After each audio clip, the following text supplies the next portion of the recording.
প্রিয় দর্শক, আজ 10ই নভেম্বর। বাংলাদেশের ক্রিকেট ইতিহাসে লাল হরফে লিখে রাখার মতো একটা দিন। তো প্রতি বছরই এই দিনটাতে আমাদের মনে পড়ে যে বাংলাদেশের ক্রিকেট এই দিনে একটা নতুন যুগে উত্তরণ ঘটেছিল বাংলাদেশের ক্রিকেটের। এই বছর 10ই নভেম্বর সেটা মনে পড়ছে, কিন্তু এই বছরের 10ই নভেম্বরটা একটু বাড়তি তাৎপর্যের, স্পেশাল বলতে পারেন। সেটা হচ্ছে যে 2000 সালের 10ই নভেম্বর বাংলাদেশের ক্রিকেটে যে নতুন অধ্যায়ের লেখা শুরু হয়েছিল, সেটির 25 বছর পূর্তি হলো 2025 সালের 10ই নভেম্বরে এসে।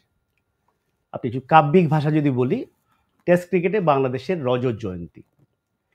সেই রজত জয়ন্তী আমি বলবো যে অবশ্যই এমন বড় একটা অর্জন। এবং আমি বাংলাদেশ যখন টেস্ট স্ট্যাটাস পেয়েছিল 2000 সালে, আমি পত্রিকায় লিখেছিলাম, এটা পরিষ্কার মনে আছে, এবং আমি ঠিক লিখেছিলাম কিনা ঠিক মনে করতে পারছি কিনা, এই জন্য পত্রিকার পুরোনো ফাইল দেখে কনফার্ম হয়ে নিলাম। আমি লিখেছিলাম যে স্বাধীনতার পর বাংলাদেশের সবচেয়ে বড় অর্জন। আমি ওটা থেকে এখনো সরার কোনো কারণ দেখছি না, এই দাবি থেকে। তো সেই 25 বছর পূর্তিতে ফিরে দেখা সেই দিন, মানে আমরা সেই 2000 সালের 10ই নভেম্বরে ফিরে যাওয়ার জন্য এমন তিনজনকে স্টুডিওতে আমন্ত্রণ জানিয়েছি, যারা ওই 10ই নভেম্বর 2000 সালের বাংলাদেশের প্রথম টেস্ট ম্যাচ জাতীয় স্টেডিয়ামে ভারতের বিপক্ষে, সেই টেস্টের নায়ক। আমার ডান দিকে আছেন হাবিবুল বাশার, মাঝখানে আমিনুল ইসলাম। আপনাদের অনেক বড় পরিচয় আছে অন্যান্য, এগুলো আজকে দিব না। আজকের পরিচয় হচ্ছে অভিষেক টেস্টে আপনারা খেলেছেন। আর সর্ববামে, এদিকের বামে আর কি, খালেদ মাসুদ। আপনাদের তিনজনকেই স্বাগত। এবং ঘটনাচক্রে আজকে আপনাদের সঙ্গে আমার আগে দেখা হয়ে গেছে, কিন্তু আমি ঠিক করে রেখেছিলাম রাতের বেলা আপনাদের সঙ্গে দেখা হবে, এবং আমি সত্যিকার অর্থে 25 বছর আগে সেই দিনে ফিরে যাবো আপনাদের মাধ্যমে। তা আমি যদি ডান দিক থেকে শুরু করি, যেহেতু ব্যাটিং অর্ডার দিয়ে শুরু করা যায়, কারণ সুমন তো 3 নম্বরে নেমেছিল, এবং কিভাবে যেন 71 রান করে ফেলেছিল। দর্শক আপনারা বোধহয় জানেন যে হাবিবুল বাশার অভিষেক টেস্টের দল থেকে বাদ পড়েছিলেন। হাবিবুল বাশার বাদ পড়ার একটা অভ্যাস ছিল, ভালো ভালো খেলতে খেলতে তিনি দেখা গেল যে আইসিসি ট্রফিতে নাই, বিশ্বকাপে নাই, এবং অভিষেক টেস্ট নির্বাচকরা ভাবলেন যে এই ছেলেটাকে বাদ দেওয়াই ভালো। পরে মিডিয়াতে প্রচুর সমালোচনা হলো এটা নিয়ে, এবং হাবিবুল বাশার দলে আসলেন। এবং আমি সেই পুরনো লেখার কথা বলছিলাম, দেখুন লেখার মধ্যে লেখা আছে যে হাবিবুল বাশার নির্বাচকদের চপেটে ঘাত করেছেন, কারণ ওর হুক পুলের সঙ্গে যায় না। সুমন, আপনি যদি একটু 25 বছরে সেই দিনে ফিরে যান, যখন আপনি মাঠে নামলেন, প্রথম উইকেট তো বেশিক্ষণ লাগে নাই পড়তে, এবং নামার পরে প্রথম বলে আপনি জহির খানকে ফ্লিক করে বোধহয় 1 রান নিলেন, মনে আছে আপনার মিড উইকেটে?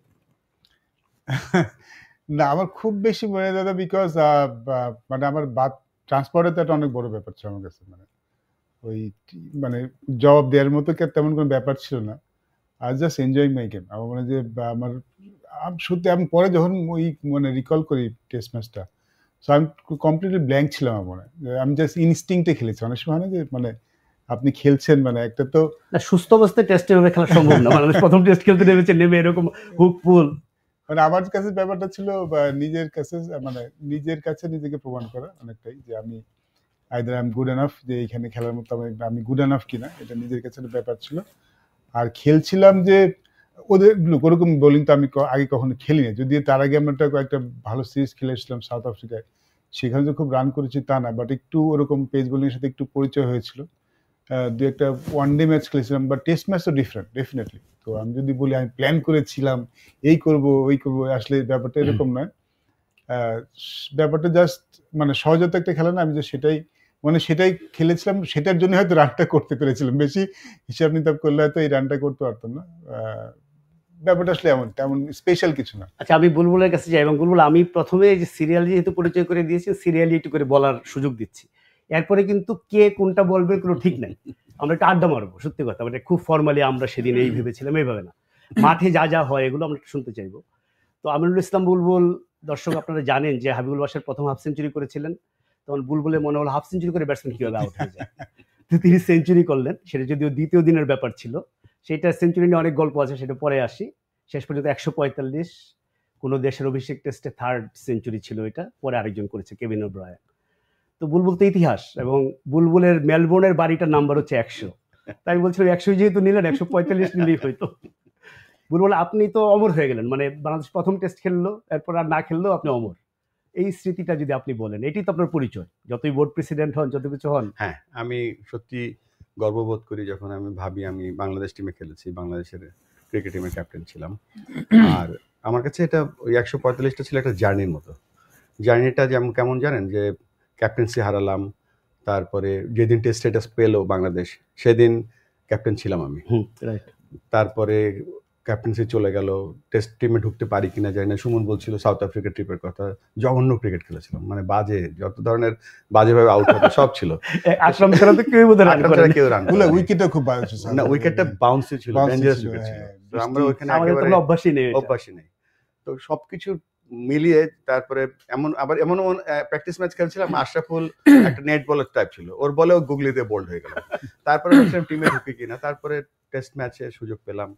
সুযোগ পেয়ে আমি সবসময় বলি, আবারও বলি, আমাদের ক্যাপ্টেন দুর্জয়, আমাদের সিলেক্টররা যারা ছিলেন তারা আমাকে সহায়তা করেছিল ওই টিম ওই 11-এ ঢোকার জন্য। বাট স্টাইল বলছিল সুমন, যে সুমনের স্টাইলটা প্রথম টেস্টে যেভাবে খেলেছে, সুমনের লাস্ট টেস্টটা কিন্তু একই Right, স্টাইলে একদম, খেলেছে। একদম। তা আমার স্টাইলটা ছিল স্লো স্টাইল, যদিও ঢাকা লিগে যখন খেলতাম মারকুট ব্যাটিং করতাম, বাট স্লো স্টাইলের টেস্ট খেলেছিলাম। তবে একটা জিনিস খুব মনে পড়ে, যে একটা টেস্ট ক্যারিয়ার হওয়ার জন্য যে একটা বড় সময়ের দরকার হয়, একটা first test, second test, third test. তো ওই ফার্স্ট টেস্টের পরে আর ওইভাবে মেলে ধরতে পারিনি, বা মেলে ধরার মতন ওইভাবে না, আপনি সেকেন্ড টেস্টেও তো 84। 86 করে। 86 বলবে, আমি জিম্বাবুয়ে। আমি একটু ইন্টার করি, আমি এই জিনিসটা আমি রিকল করছিলাম টেস্ট, মানে আমরা যখন প্রথম আসছি, ধরেন অবভিয়াসলি আমরা তো নতুন, বুলবে একদম সিনিয়র, বুলবে আকরাম ভাই সিনিয়র। বুলবে কিন্তু রান করেছিল, আমি যখন সেকেন্ড টেস্টে আমরা গেলাম জিম্বাবুয়েতে, জিম্বাবুয়েতে, হ্যাঁ। বুলবে সেকেন্ড টেস্টে রান করে 88 না 86 86। আর ওই উইকেট ছিল প্রায় 1 ইঞ্চি মতো। আমরা আগের দিন যে ছিল। উইকেট হ্যাঁ, করছিলাম, উইকেট হ্যাঁ, কোনটা? হ্যাঁ, তারপর ব্লিগনট ছিল, হিস্টেক ছিল, মানে খুবই মানে সিমিং উইকেট ছিল। তো আমার মনে আছে যে 86 আউট হয়ে মন খারাপ হয়নি। তা ড্রেসিং রুমে যাওয়ার পরে আমাদের বোর্ড প্রেসিডেন্ট সাবের ভাই ছিল তখন। সাবের ভাই খুব আফসোস করছে, আমার থেকে বেশি আফসোস করতেছে, যে আপনি ব্যাক টু ব্যাক 100 করতে পারলেন না। আমি অসুবিধা নেই, নেক্সট ইনিংস করবো, মানে এতটাই কনফিডেন্ট ছিলাম। যাই হোক, আমি ভাগ্যবান। আমি সবসময় বলি, ফারুক ভাইয়ের কথা বলি, আদার ভাইদের কথা বলি, যে ওরা তো আমার সাথে খেলতো, নান্নু ভাই টেস্ট খেলতে পারেনি, তো আমি টেস্ট প্লেয়ার হতে পেরেছিলাম, আমি খুব হ্যাপি এই জন্য। খালেদ মাসুদ পাইলট, টেস্ট ক্রিকেটে বাংলাদেশের প্রথম স্টাম্পিংটা কার? এমন প্রশ্ন দিলে তো ভাই দিবি কেন? আপনি উইকেট কিপার, আমি আপনাকে জিজ্ঞেস না, করতেছি বাংলাদেশের বিদ্যুৎ প্রথম। মনে হয়, বিদ্যুৎ, বিদ্যুৎ, হ্যাঁ, বিদ্যুৎ। হ্যাঁ, বিদ্যুৎ, এটা খুব হ্যাঁ। ইন্টারেস্টিং না, যে হ্যাঁ। পাইলট এত বছর ধরে বাংলাদেশের না, রেগুলার উইকেট ফার্স্ট কিপার। ম্যাচে কিন্তু কোনো ছিল না, আমরা ক্যাচ বা স্টাম্পিং কিছু ছিল না ফার্স্ট ম্যাচে। ফার্স্ট টেস্টেই First test, বাংলাদেশের হ্যাঁ, প্রথম first match, স্টাম্পিংটা হ্যাঁ, ছিল ছিল না। বিদ্যুতের। আপনি ব্যথা পেয়ে বাইরে ছিলেন, জি, জি, জি। মনে আছে আপনার এটা? প্যাডে লেগে যে করেনি ওরা। ফার্স্ট টেস্টে না মনে হয়। First test এর first wicket। আচ্ছা, প্যাডে লেগে যে ফার্স্ট টেস্টে দুর্জয় বিদ্যুৎ বলে। স্টাম্পিং করে নাই, বল লেগে গিয়ে স্টাম্পে লেগে গেছিল। না, আপনি এমন একজনকে এই হিস্ট্রি বলছেন, আমার হিস্ট্রিতে কিছু মেমোরি থাকে না, কেন জানি আমি জানি না। আরে কেন জানি আজকে একটা প্রোগ্রামে মনোযোগ দিয়ে কি জানি পড়তেছে, আমি কি পড়াস দেখতেছি ক্রিকেট আজকে রাত্রে অনুষ্ঠান আছে, আমার কি কোচিং না অভিষেক টেস্টে। অভিষেক টেস্টে। আমি পাইলট নিয়ে কি বলবো, পাইলটের ক্যাপ্টেন্সি ডেবু হচ্ছে হ্যামিল্টনে, নিউজিল্যান্ডের সাথে 2001 সালে। সে ম্যানেজার হয়ে গেছে 2019 ওইখানে। এবং হ্যামিল্টন শহরটা বিশ্বাস করেন যদি একদম চেঞ্জ নেই, 18 বছর, আমি তো অনেকবার 4বার গেছি, মনে হয় যে কি জায়গায় ফিরতেছি। সেই হোটেলে টিম আছে, সেই মাঠ, যাওয়ার রাস্তাটা একরকম, দোকানপাট কিছু বদলায় নেই। সে হোটেলের লবিতে বসে আমরা জিজ্ঞেস করি, এই শহরে কি আমরা কখনো আসছি আগে? এখানে তো আপনি ফার্স্ট আমি টস করছে সে ক্যাপ্টেন হিসেবে। আমি অবাক হয়ে গেছি, এবার প্রথম আছি আর কি করতেছি। না, আসলে বেসিক্যালি আমার ওইভাবে তেমন মনে থাকে না, দুই একটা জিনিস হয়তো ওইভাবে মনে থাকে। মানে ওই ধরনের জিনিসগুলো জি, মনে জি, থাকে। জি। তো বাট ইট ওয়াজ, আমি বলবো যে আমি কিন্তু সত্যি ফার্স্ট টেস্ট ম্যাচের আগে, আমি তো তখন অনেক ইয়াং, আমরা সবাই যারা যারা ছিলাম, আগের ম্যাচে মানে আগের রাত্রে তখন কিন্তু সারা রাত ঘুমায় না, টেনশনের সত্যি কথা। এবং পুরা যখন ম্যাচ শুরু হয়ে যায়, খেলা শুরু হয়ে গেলে, আপনি জানেন যে খেলা শুরু হয়ে গেলে একটু রিল্যাক্স হয়, যখন খুব সুন্দর যাচ্ছে, এবং সেই রাত্রে মানে ওই দিনের রাত্রে আমি খুব সুন্দর করে ঘুমাইছিলাম, ফ্রেশ। বাট এটা আমার কাছে মনে হয় যে দেখেন, আমরা কিন্তু কখনোই আশা করেছিলাম না, মানে মনে করেছিলাম না যে টেস্ট খেলবো। আমি আমার ব্যক্তিগত মতামত, বিকজ তার 2 বছর আগে আমরা কিন্তু ভাবি না যে টেস্ট খেলে ফেলবো আমরা। এবং টিম লাইক ইন্ডিয়া, যত বড় বড় প্লেয়ার ছিল, তাদেরকে সবসময় টিভিতে দেখলাম, 2 বছর পরে এশিয়া কাপ খেলতাম। তো এই ধরনের প্লেয়ারদের সাথে খেলা আসলে কিন্তু অনেক বড় ব্যাপার ছিল এবং চ্যালেঞ্জিং ব্যাপার ছিল। বিশাল বড় অ্যাচিভমেন্ট ছিল বুলবুল ভাইয়ের এবং সাথে বাশারের যে 50+ রান, দুর্জয়ের 6 উইকেট ছিল। এটা কিন্তু ফার্স্ট টেস্টে আমাদের বিশাল বড় একটা সাহস তৈরি করেছিল আমাদের, মনে হয়। না, আজকে তো বুলবুল একটা প্রোগ্রামে বলছিলেন যে প্রথম 3 দিন পর্যন্ত ম্যাচ ড্র ছিল। হ্যাঁ, আমরা তো আগে ফার্স্ট ক্লাস ক্রিকেট ছিল 3 দিনের, তো 3 দিন পর্যন্ত তো আমরা ড্রই করেছিলাম। 3 দিনের ম্যাচে আপনারা কয়টা খেলছেন? আমার মনে আছে 99-এ আমি বুলবুল একটা ইন্টারভিউ করেছিলাম, মেইনলি বাংলাদেশের টেস্ট স্ট্যাটাস নিয়ে। লাস্ট তখন আলাপ আলোচনা চলতেছে, বাংলাদেশ অ্যাপ্লাইও করেছে মনে হয়, আগের বছর তো রিজেক্টেড হয়েছে। লাস্ট কোশ্চেনটা ছিল যে টেস্ট খেলার স্বপ্ন দেখেন কিনা। তো এক লাইনে উত্তর দিছিল যে আগে আমি কয়েকটা 3 দিনে 4 দিনের ম্যাচ খেলে নিই। এই 4 দিনের ম্যাচের গল্প বলি। আমাদের ফার্স্ট ক্লাস ক্রিকেট খেলতে গেছি আমরা ঢাকা, বরিশালে, ফুল টিম গেছে। তা আমরা 3 দিন আগে গেছি। কেন 3 দিন আগে গিয়ে আমরা ওখানে উইকেটের সাথে অ্যাডজাস্ট করব। তো 3 দিন আগে যাওয়ার পরে আমরাও পৌঁছেছি, পিচের মাটিও পৌঁছেছে। তারপরে পিচ বানালো, ওই উইকেটে আমরা খেললাম।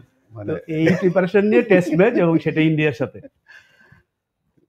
আজকে আমাকে নিয়ে আসার কোনো মানে হয় না, বিকজ আমার হিস্ট্রি মনে থাকে না। আপনি মনে করেন কিন্তু উচিত ছিল ওই ম্যাচটা একটু দেখানো, লাইভ একটু মানে হাইলাইটস একটু দেখে। ওই ম্যাচে বাংলাদেশ প্রথমে ব্যাট করে 400 রান করেছে। হ্যাঁ, ওটা আমি দেখছি আজকে ইচ্ছা করে যে আজকে যেহেতু আপনি কোশ্চেন করবেন এটা দেখি কি কত। তারপর ইন্ডিয়া কত করেছিল? আমরা 91 করছিলাম সেকেন্ড ইনিংসে। হ্যাঁ, আর ইন্ডিয়া 9 উইকেটে 8 উইকেটে জিতছে বা 7 উইকেটে 429 করেছিল। সেটা সুনীল জোশী, মানে বাংলাদেশ তো লিড নিয়ে নিচ্ছিল প্রায় ফার্স্ট ম্যাচ। গাঙ্গুলি। হ্যাঁ, না আপনাকে আমি ইনফরমেশন দিব, আপনার তো অনেক বড় কীর্তি আছে। আপনি ফার্স্ট ইনিংসে 121 বল খেলেছেন।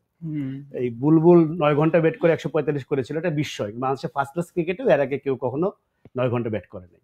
এবং আপনার 145ও বাংলাদেশের ফার্স্ট ক্লাসে হাইয়েস্ট ছিল। এর আগে যে 10টা ফার্স্ট ক্লাস ম্যাচ খেলেছিলাম আমরা বাইরের দলের সঙ্গে, ইংল্যান্ডে, এটা সেটা, তো এদের সঙ্গেও কেউ কখনো এত রান করে নাই, এত বল খেলে নাই। কিন্তু এর কাছাকাছি কিন্তু পাইলট 121 বল খেলেছেন ফার্স্ট ইনিংসে। 32 কত রান করেছিল? 32 সেকেন্ড ইনিংসে 21 নট আউট। আজকে ওই যে দেখছি তো আজকে 28 রান।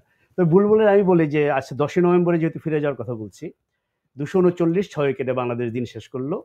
বুলবুল 70 রানে নট আউট, পাইলট মনে হয় 6 বা 10 এরকম কিছু প্রথম দিন নট আউট ছিল না। হ্যাঁ, তো বুলবুল প্রেস কনফারেন্সে আসছে। নট আউট ব্যাটসম্যান এখন প্রেস কনফারেন্সে আসবে না, তখন তো আমাদের আবেগ ভালোবাসা। তো প্রেস কনফারেন্সের পরে নর্মালি আমি যেটা কখনো করি না, যেটা প্লেয়ারকে তো সবাই তো বলবে ভাই সেঞ্চুরি লাগবে, এই চাপ দেওয়ার তো অর্থ নাই। আমি কি মনে করে যখন বেড়ে যাচ্ছে, আমি পুরনো ইতিহাস বাই করলাম আজকে খুঁজে। আমি ওকে বললাম বলবো সেঞ্চুরি হবে তো, আমার তো আবেগ, প্রথম টেস্ট খেলতেছে বাংলাদেশ, জীবনে কল্পনা করি বাংলাদেশ টেস্ট খেলবে, আমি কভার করবো। তো বলছে আমার মনে হচ্ছে হয়ে যাবে। এটা আমার অবাক লাগছে এটা বলাটা। সে বলছে যে বছর 5 আগে ইংল্যান্ডের সঙ্গে আমি এরকম 66 না 70 রানে নট আউট ছিলাম, 95-এ ইংল্যান্ডে আসছিল না, পরের দিন আমি সেঞ্চুরি করছি, 121 আজকে মনে হয়ে যাবে। পরে আপনি আমাকে একটা গল্প বলছিলেন যে ওই দিন আপনার হোটেলে ফেরার পরে সৌরভ গাঙ্গুলির সঙ্গে দেখা হয়েছে। ওকে বোধ আপনি একই কথা বলছেন। না, ও বলছিল যে লিফটে দেখা হয়েছিল, তো বললো যে ওর ওয়াইফ ছিল সাথে। তো বুলবুল আমি কিন্তু সকাল সকাল নতুন বল নিয়ে নিব, তো দেখে কিছুক্ষণ খেলো, মানে ও ভাবছে নতুন বল নেওয়ার সাথে সাথে আমরা অল আউট হয়ে যাবো আর কি। আমি কিছু উত্তর দেয়নি, ওকে চুপ করেছিলাম, দেখি কি করা যায়। বাট একটু থ্রেড দিয়েছিল, নতুন বল সকাল সকাল নিয়ে, জহির খান আছে, শ্রীনাথ আছে, আগার প্রেশার ওটা ওই রকমই, ওই সৌরভের ক্যারেক্টারটাই এমন। কি স্যার কি বলছিল? সৌরভের ক্যারেক্টারটাই এমন, মাঠে একরকম, মাঠের বাইরে একরকম। হ্যাঁ, না বাইরে তো খুবই। তো ধরেন ও থ্রেড ঠিক না, বলছিল যে নতুন বল নিয়ে নিবো, সো ওই অল্প কয়েকবার ওভার পরেই নতুন নিবো, যা পড়া 2-1 ওভার করে নিও আর কি। আর ইয়েতে এমনিতে ফার্স্ট ইনিংস এর পরে যেটা মনে আছে, তখন তো আমাদের প্রেস বক্স হচ্ছে ড্রেসিং রুমের পাশে না, আমাদের পাশাপাশি, ওটা তো পুরো বাজার হয়ে গেছিল। মানে 400, মানে সেকেন্ডে বাজার না, ওটা ধরেন আমাদের ড্রেসিং রুমটা বাজারও না, একটা ধরেন একটা করিডোর হয়ে গেছিল, ওইটা দিয়ে যাতায়াত।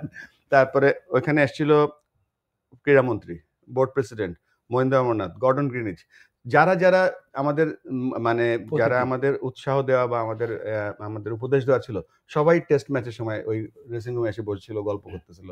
সো ওই তখন তো এসিওর অত কিছু ছিল না, সো ওই পরিবেশটা যেমন ছিল, এবং এটা কোনো ব্যাঘাত ঘটেনি আমাদের মনোসংযোগে। So that was part of our system আর কি। আচ্ছা সুমন, আমি আপনারা যদি বলি, ওর সঙ্গে বুলবুলের সঙ্গে আপনার 66 রানের একটা জুটি হয়েছিল, এবং তাতে বুলবুলের অবদান ছিল 11, আপনার ছিল 49, আর 6 হচ্ছে এক্সট্রা। তো বুলবুলের ঘটনাটা আমরা জানি, ওর আগের 6 মাস 1 বছর একটু ভালো যাচ্ছিল না, টিমের যেমন আনসার্টেনিটি ছিল। তো এই পার্টনারশিপের সময় আপনাদের, আমি জানি মনে করতে পারবেন না, হয়তো 25 বছর আগের কথা, তাও স্পেসিফিক কোনো কিছু, বুলবুল যখন নেমেছে কোনো কিছু বলেছিল আপনাকে, বা আপনি বুলবুলকে কিছু বলেছিলেন, এরকম কিছু কি মনে পড়ে? বুলবুলের সাথে কিন্তু আমি আগে ফেলেছি। আমার মনে আমি যখন নির্মাণতে আসলাম বিমানে 91-এ সম্ভবত, বুলবাই তখন ওই টিমে খেলেছিল। আর তখন আমাদের সামনে বুলবাইরা ছিল, যে বুলবাই আইকন 88 একটা খেলা খেলে আসলো, বুলবাই লিটল মেগ রেস্ট অফ দ্য ওয়ার্ল্ড, না ওয়ার্ল্ডিওতে 19 ওয়ার্ল্ড কাপ, ওয়ার্ল্ডিওতে যে ব্রায়ানরা 88 ছিল, 89-90 তখন আমরা মানে বুলবাই লাইক ইউ নো আমাদের আইকনই করতাম। তো বিমানে খেললাম, তো ব্যাটিং আগে একসাথে করেছি বুলবাইয়ের সাথে। সো এটা নতুন কিছু ছিল না, আমরা পার্টনারশিপ আগেও করেছি। বাট আমার কাছে মনে হচ্ছে বুল ভাই, আমি ঠিক মনে নাই, বাট মনে হয় এটা বলতে চাচ্ছিল যে মানে আউট হয়েও না আর কি, playing shots very good but out হয়েও না, মানে যেটা টেস্ট উপযোগী পরামর্শ হওয়া উচিত সেটা বলতেছে, মানে মনে না থাকলেও মানে এমন কিছু বলতে যেটা শুনলে বোঝা যাবে বলবো না না না এরকমই কিছু মনে হয়, just trying to cool me down, ভালো লাগছে, রান ব্যাটে লাগছে, ডোন্ট গেট আউট, এরকম কিছু বলার চেষ্টা। আপনি তো আর কিছু স্ট্রোক অন্য সাইড থেকে 22 গজ দূর থেকে দেখেছেন, নন স্ট্রাইকার থেকে, আপনার তখন কি মনে হচ্ছিল যে একটা ছেলে? আমার মনে হচ্ছিল যে ডোমেস্টিক ক্রিকেট খেলছে সুমন, ডোমেস্টিক লিগ ক্রিকেট খেলছে, এত সাবলীল সিম্পল ওয়েতে খেলছিল, সিলেকশন অফ দ্য বল, যেটা মারাবো সেটাই মারছিল। টেস্ট ক্রিকেট মানে কি জান, মেন্টাল স্টেটটা হচ্ছে যে টেস্ট ক্রিকেট মানে আমি এই বলটা ছেড়ে দেবো, তারপর যদি সম্ভব হয় ডিফেন্স করব, না হলে আমি মারবো। তা ওটা আমাদের ফার্স্ট টেস্ট ছিল, কোনো মেন্টাল স্টেটও ছিল না।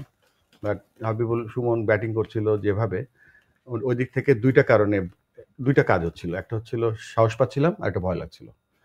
সো মানে খুব অ্যাটাকিং ব্যাটিং করছিল এবং দেখে কনফিডেন্সই পাচ্ছিলাম আমরা। যে একটা জিনিস ছিল যে যদিও টেস্ট ম্যাচের কোনো রানের প্রেশার নেই, কিন্তু ওর স্ট্রোক খেলা দেখে কোনো রানের প্রেশার ছিল না, ইচ্ছা মতো বল খেলতে পারছিলাম।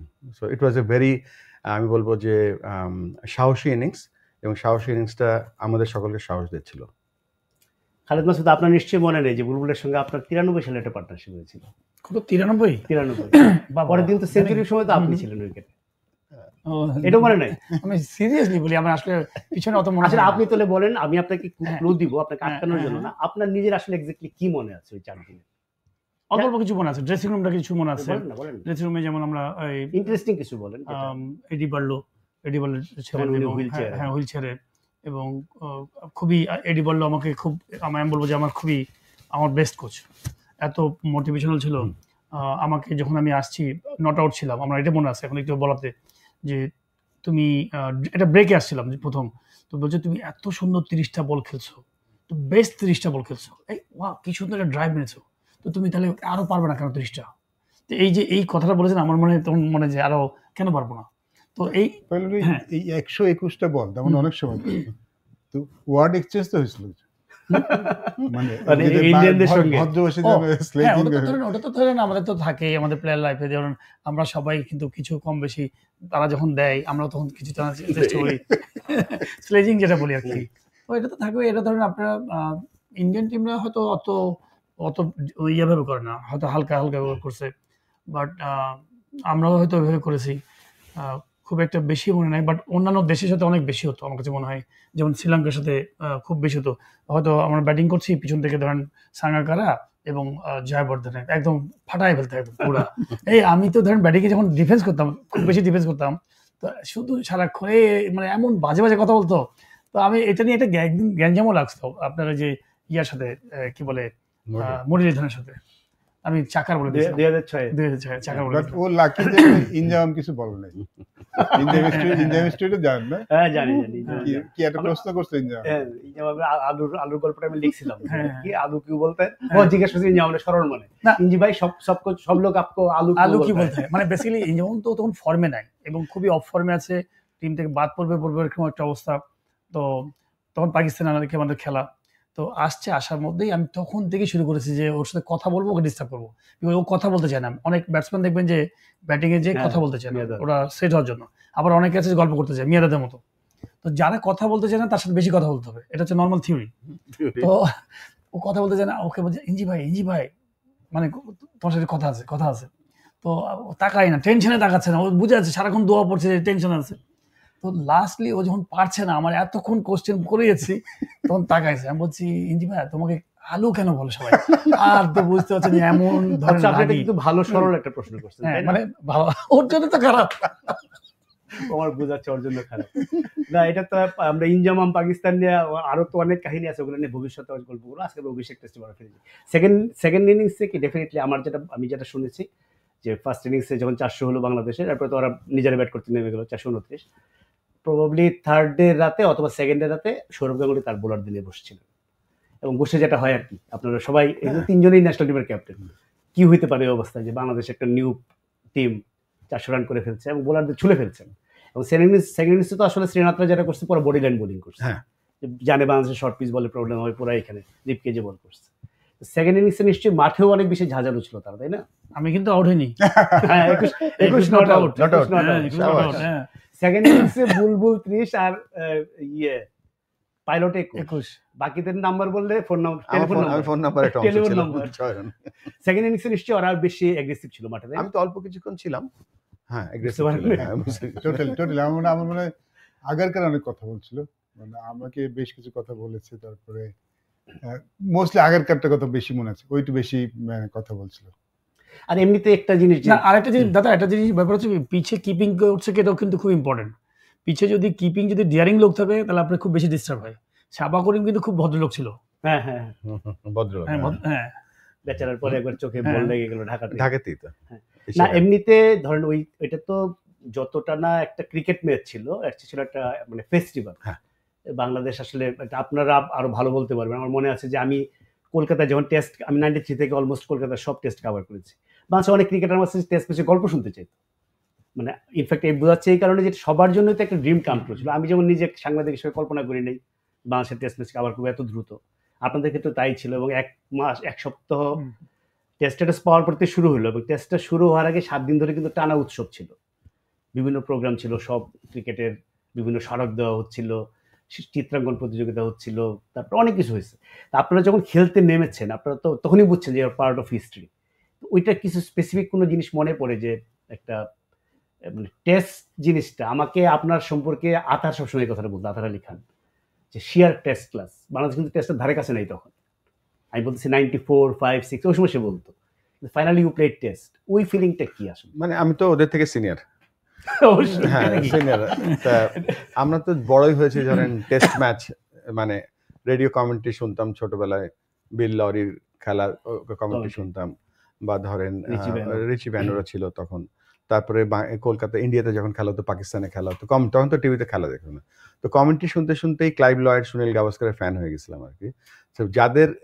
যারা ধরেন আমাদের স্বপ্নের প্লেয়ার ছিল, সেই ধরেন স্বপ্ন পূরণ হওয়ার অনেকগুলো স্তর আছে। ধরেন কখনো ভাবিনি বাংলাদেশ টিমে খেলেছিলাম, বাংলাদেশ কখনো বিশ্বকাপ খেলেছিলাম, বাট টেস্টটা ছিল একটা অন্য একটা জিনিস। মানে টেস্ট প্লেয়ার যখন কাউকে দেখতাম, বা আমরা ঢাকায় যখন লিগে কোনো প্লেয়ার আনতাম, প্রথমে টেস্ট প্লেয়ার, মানে টেস্ট প্লেয়ারের যে একটা মর্যাদা বা একটা র্যাঙ্ক, সেটা যখন আমরা খেললাম, এটা একটা অন্যরকম অ্যাকমপ্লিশমেন্ট ছিল আমাদের জীবনের। আমার কাছে মনে হয় যে আমার এটা ছিল। অ্যাবসলিউটলি, মানে আমাদের তখন একটা আইডেন্টিটি হয়ে গেল, মানে আমি টেস্ট হ্যাঁ। প্লেয়ার। এই আইডেন্টিটি খুব মানে অনেক বড় ব্যাপার ছিল।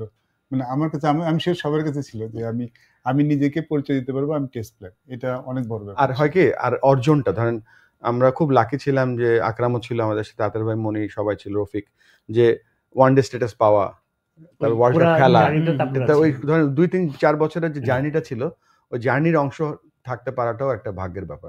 কারণ আমি বলছি এই জন্য যে 71-এর পর থেকে অনেক ট্যালেন্টেড ক্রিকেটার এসছে, কিন্তু আবার আমাদের পরে আরো বড় বড় ক্রিকেটার এসছে, কিন্তু ওই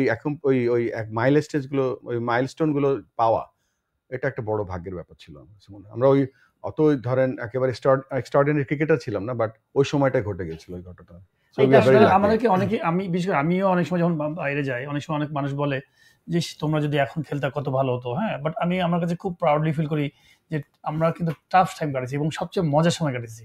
আমরা কিন্তু ওই যে যেটা বলি, আমরা সবসময় বলে আসছি যে আমরা বালতিতে পানি খাওয়া, ওইখান থেকে শুরু করে ধরেন যে আইসিসি চ্যাম্পিয়ন হওয়া, টেস্ট খেলা, প্রত্যেকটা টাফ মুহূর্ত দেখে আসছি। আমার কাছে মনে হয় যে খুব ভালো মুহূর্তে আমরা ছিলাম। আমার কাছে মনে হয় যতই আপনি আর্ন করেন, যতই আপনি যেখানে যান, বাট আমার কাছে খুব ফিল করি যে না, আমরা খুব ভালো জায়গায় ছিলাম, আমি ব্যক্তিগতভাবে মনে করি। হ্যাঁ, এখানে আরেকটা জিনিস যে মানে আমরা হয়তো আমাদের ধরেন অ্যাভারেজ 50 নাই, বা আমরা কোনো টুর্নামেন্ট ওই লেভেলের টেস্ট জিতি নেই বা সেমিফাইনাল খেলিনি, বাট আমাদের যেটা ছিল যে আমরা মানে ওয়ান ডে স্ট্যাটাস পেয়েছি, ওয়ান ডে স্ট্যাটাস শিখেছি, টেস্ট স্ট্যাটাস পেয়েছি, টেস্ট খেলা শিখেছি, তো আমরা শিখতে এগিয়েছিলাম।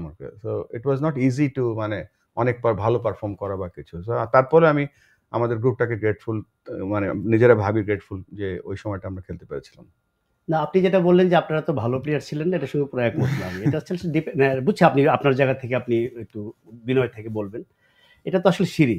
হ্যাঁ। আপনারা একটা জায়গায় নিয়ে গেছেন, এরপরে হয়তো 25 বছরে আমরা ওই আলোচনায় একটু আসবো শেষ দিকে। 25 বছরে আমাদের আসলে যে জায়গায় যাওয়ার কথা ছিল সেটা আমরা যেতে পারিনি, এবং এখানে আমি সবসময় খেলোয়াড়দের চেয়ে প্রশাসনিক ব্যর্থতা দেখি, আমাদের ওভারঅল অর্গানাইজেশনাল প্রবলেম ছিল।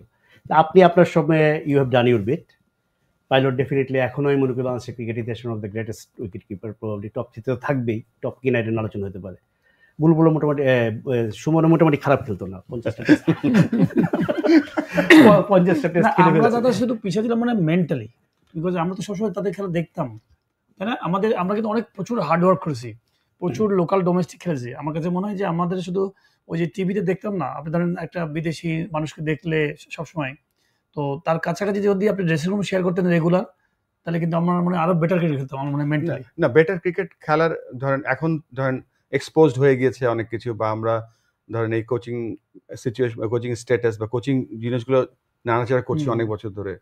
তা ধরেন সুমনের 50 গুলো এখন 24টা 50 কোচিং মানে কি জানেন? এখন কোচিং মানে হচ্ছে যে মেন্টাল অ্যাডজাস্টমেন্ট, একটা সুন্দর এনভায়রনমেন্ট তৈরি করা, সাইকোলজিক্যালি একটা প্লেয়ারকে উপরে নিয়ে যাওয়া। সুমনের 50 গুলি যদি জাস্ট কনভার্ট করতো 50% 100-এ, এবং সম্ভব ছিল, এবং 100 গুলো যদি কনভার্ট করতো 150 অ্যান্ড ওভার, এটা অবশ্যই সম্ভব ছিল, because he had got a talent. কিন্তু ওই কোচিং এর ওই পরিবেশটা ছিল না আমাদের। আমরা ওই যে শিখতে শিখতে আগাচ্ছিলাম।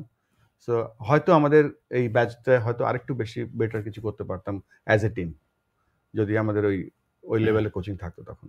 আচ্ছা, আপনারা যদি আবার ওই দিনটায় ফিরে যাই, মানে ওই দিনটা তো আবার 239-এর দিন, আমরা 2টা দিন মিলিয়ে নিই, আমরা 400 পর্যন্ত থাকি, পরের দিকে না যাই, 91-91-এর দিকে খুব একটা না যাই, 400 পর্যন্ত থাকি। আমার খেয়াল আছে যে এটা বলিনি এই সুযোগে, বুলবুলের তো একটা আরেকটা ইতিহাস আছে ক্রিকেট ইতিহাস, আর কারো কিন্তু এই রেকর্ড নাই। বলেন তো কি? আপনি তো পারবেনই না। আমার chance নাই। ব্যাটিংয়ে?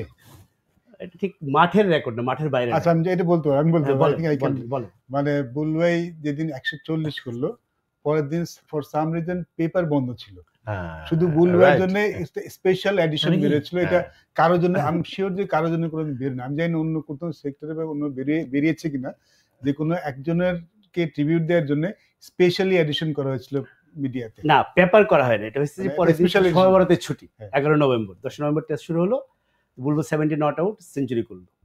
তো তখন তার অনলাইন নাই, এবং আল্লাহ বাঁচাইছে তখন ফেসবুকও নাই, ফেসবুকও ছিল না, খুব শান্তির সময় ছিল আসলে। তো এখন বুলবুল সেঞ্চুরি করেছে, এটা তো সেলিব্রেট করতে হবে। তো প্রেস বক্সের কথাটা কে প্রথম তুলেছিল আমার মনে নেই, প্রেস বক্সের নিয়ে আলোচনা হচ্ছে যে এটা কি থাকবে না, বুলবুলের রেকর্ডটা এরকম একটা বড় ঘটনা। পরে তাৎক্ষণিকভাবে ওই প্রেস বক্সে আমরা সাংবাদিকের উপর সিদ্ধান্ত নিলাম আমরা স্পেশাল একটা বুলেটিন বের করবো।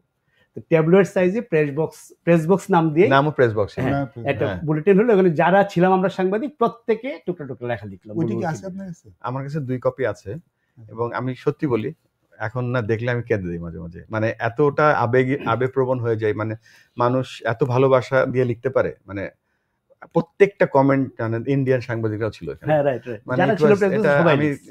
আমার কাছে মনে হয় সব জীবনের অন্যতম বড় একটা পাওয়া, যে খবরের কাগজ বন্ধ কিন্তু স্পেশাল একটা বুলেটিন শুধু একটা দিনের জন্য বের করা, আনবিলিভেবল। এইটা বলবে আমাদের কিন্তু রাখা উচিত। হ্যাঁ, এটা দুইটা রাখছি কেন? এটা ইতিহাস, এটা হ্যাঁ, দুইটা রাখছি, একটা আমার নিজের জন্য, যেদিন বাংলাদেশের আর্কাইভ বা জাদুঘর হবে ওখানে দেওয়ার একটা। বাংলাদেশে আর্কাইভ বা জাদুঘর তো হবে কি, আপনি করবেন এখন? হ্যাঁ, আপনার হাতে ইনশাআল্লাহ করব। এই প্রসঙ্গটা যদি উঠলো, পরে এটা নিয়ে আলাপ করি, আজকে এই প্রসঙ্গটা না, কিন্তু আমি মনে করি এটা ডেফিনিট দরকার। এই যে কথাটা বললাম, এটা আমাদের অনেক ইয়াং জেনারেশনের লোক জানে না, অন্য একটা প্লেয়ার জানে না যে বাংলাদেশে কি হয়েছে। এটা আরেকটা হলো যে ওই দিন রাতের বেলা আপনার রুমে গেলাম আমি, এই হোটেল রুমে, তখন তো আপনি আর আকরাম, মনে রাখি কি করে ভাই? ভাই আমি তো এটা করে খাই, কি রে ভাই, আপনি তো এটা করে খান না, আমার তো এটা করে এর খাই মধ্যে কত হাজার দিন চলে গেছে। কিছু জিনিস তো সব কি মনে আছে, হ্যাঁ। কিছু জিনিস তো স্পেশাল। আকরাম ছিল আমার রুমমেট। আকরাম বলল আপনার রুম, আপনি আপনার আকরাম রুমমেট, আতারা নান্নু রুমমেট, নান্নু আর মনি, সরি সাইফুল আর মনি রুমমেট, এগুলো তো ফিক্স। আমার রুমে কোন মনে? আপনি আর আমার রুমমেট শান্ত নাকি? তুমি মনে সিঙ্গেল রুমে থাকতা, যাবেদ না, না যাবেদ না, শান্ত হবে যাবে, ওইটা আমার মনে নাই, কিন্তু এই 3-4 জন আমার মনে আছে, নান্নু আতার, নাহলে রফিক সাইফুল মনি, আকরাম বুলবুল। রফিক হওয়ার চান্সেস। রফিক হতে পারে, রফিক আমার ভালো বন্ধু ছিল। না, তোর রুমে রফিক হবে না, ইম্পসিবল। রফিকের রুমমেট কে হতে চাইতো না কেন? ও রুমে গিয়ে প্রথমে এই যে রিমোট কন্ট্রোলটা ক্যাপচার করে নিত, নিয়ে ওই 1 মিনিটের মধ্যে 100 চ্যানেল দিত, তো রিমোট কন্ট্রোল পাওয়া যেত না, কোথাও থামতো না। গিয়ে ওই আকরাম তখন গ্রিনিজ আসছে রুমে, তখন আকরাম তো খুব ভালো খেলতেছিল, মানে ফর্মেও ছিল, এবং 35 যে করছে সে, ফার্স্ট 6টা কিন্তু আকরাম মারছে আমাদের অভিষেক টেস্টে। ও সুনীল জসির মনে হয় কার্তিক না জসিরে সম্ভবত কার্তিক, উইকেটে ক্যাচ দিয়ে দিল। তো বুলবুলের ব্যাটটা নিয়ে আকরাম শেডো করতেছিল, করে বললো আজকে তুই মারছিস, পরের টেস্ট আমি মারবো। পরে আর হয়নি, বেচারা 50 হয়নি। তো ওই সময় গ্রিনিজ আসছে রুমে। তো গ্রিনিজ আসার পরে বলতেছে যে আপনি জসিকে ওই যে আপনার তো বোঝা যেত যে আপনি এক্সট্রা কাভারের উপর দিয়ে যদি স্পিনারে মারতেন আর প্যাডেল সুইপ করতেন আপনি ফর্মে আছেন। জসিকে ওই 6টা মেরে আপনি 50 করলেন। হ্যাঁ, তো গ্রিনিজ বলতেছে যে এই শটটার সময় বুঝছি যে তুমি ফর্মে আছো। বলছি এটা তোর পেট শট, সবসময় মার। তো গ্রিনিজ আমাদের আগে বলছে গত 1.5 বছর মারছে কিনা জিজ্ঞেস করে। এটা আমার মনে আছে, গত 1.5 বছর ধরে আসলেই তো ছিল একটা মানে শেডো অফ আমিনুল ইসলাম।